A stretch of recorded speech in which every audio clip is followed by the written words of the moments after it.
鸡蛋这样子蒸，口感顺滑细腻，老人跟小孩子都非常喜欢吃。首先我们准备好半碗温水，2个鸡蛋，切好的葱花，蛋和水的比例一定要一样。把2个鸡蛋打到碗里，加入1勺鸡粉、1勺盐、1点油，搅拌均匀。加入准备好的温水，注意一定要用温水。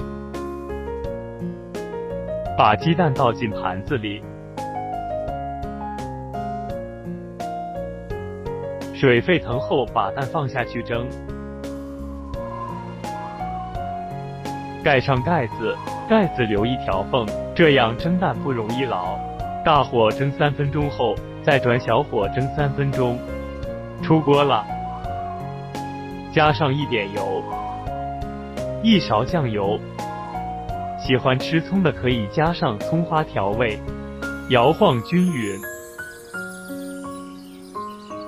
一道老少皆宜的滑滑蒸水蛋就做好了。